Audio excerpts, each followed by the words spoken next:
Que pensez-vous de la progression de la ligne de Dominique Venère qui aujourd'hui prend le pas sur Alain de Benoît et leur autre courant? Alors, je trouve, alors là, pour le coup, vous voyez, autant j'ai dit du bien de Faye face à de Benoît, autant là, je vais dire du bien de Benoît face à Vénère.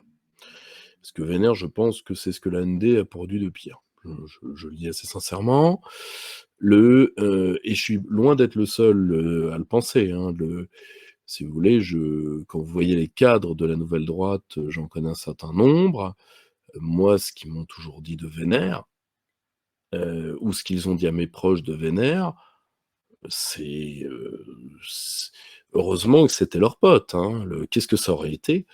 En plus, bon, moi, à titre personnel, c'est pas à moi de faire ça.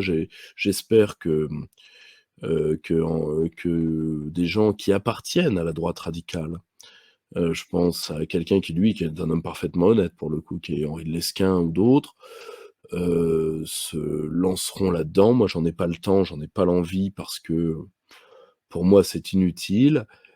Parce que quand vous relisez doctrinalement Vénère, vous voyez quand même que il y a beaucoup de choses qui tiennent pas la route, autant dans l'histoire et tradition des Européens, alors encore pire dans le siècle de XIV, où là il y a même un problème de probité intellectuelle et morale, puisque bon, les meilleurs partis sont de toute évidence des emprunts à certains auteurs dont beaucoup ne sont pas cités. Je pense particulièrement toute la partie sur les guerres d'Espagne, que je vois à peu près qui a été utilisé, dont un de mes proches d'ailleurs. Donc ensuite, si vous voulez, je me rappellerai toujours d'un cadre de la ND. Hein. C'est pas moi et c'est pas c'est un cadre de la ND qui m'avait dit le Mishima du pauvre et du simple d'esprit. C'était après son suicide. Tout comme d'ailleurs, si vous voulez, l'aspect très mansonien de sa fin de vie. Voilà, moi, à titre personnel, je n'ai pas.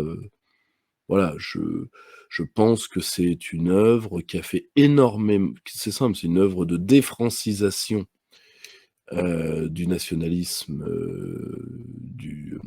C'est une œuvre de défrancisation et donc de, de, de ce qui était légitimement les troupes du nationalisme français. Et je le dis d'autant plus que cette maladie a pris également en Italie, en Espagne. Moi, j'ai été horrifié. Ce que je n'ai jamais vu en Angleterre, ce qui n'existe pas dans les pays de l'Est, ce qui n'existe même pas en Allemagne.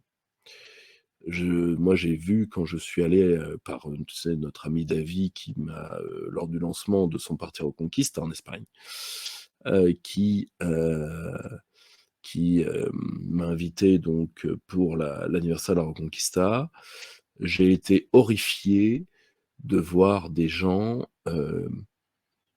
des nationalistes espagnols qui voulaient voir mourir l'Espagne et qui disaient bien qu'ils avaient tout appris de Vénère, de la ND française, qui d'ailleurs, c'était les seuls livres qu'ils lisaient.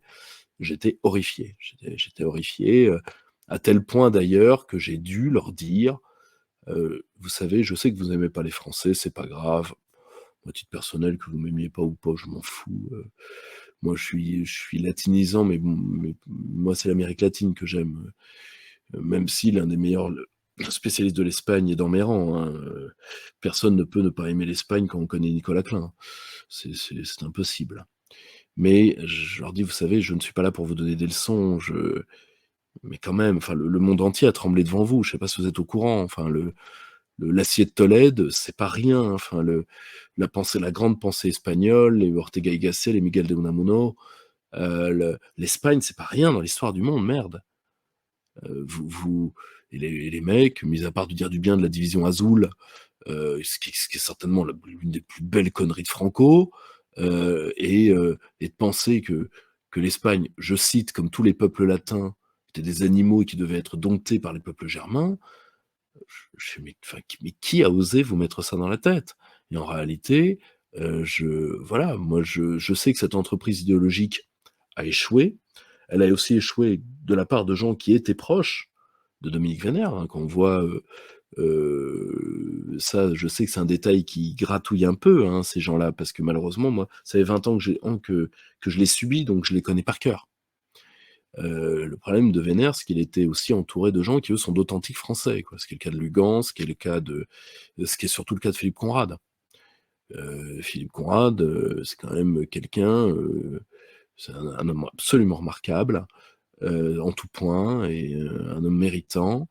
Mais lui, il est français, lui, pour le coup. Vous voyez, et en réalité, ces gens qui ont échoué en France, et du moins, alors, ils n'ont pas échoué à défranciser une part de la jeunesse, mais comme il reste encore les moules catholiques, que lui est un anti-catholique de combat, les moules royalistes et les moules, et parmi les moules, le moule souveraino-gaulliste, qui est le moule le plus lourd dans le nationalisme français, et bien tant que ces gens-là existeront, Vénère ne gagnera pas. Et je pense que, en plus, la plupart des gens qui vénèrent son œuvre ne le connaissent pas ou ne l'ont pas lu. C'est un truc de fan, hein, objectivement. Et je le dis, il y a beaucoup de plus intellectuellement à prendre chez de Benoît, parce que on peut dire beaucoup de choses d'Alain de Benoît. Moi, je le critique politiquement, mais déjà, il a des œuvres très construites, déjà.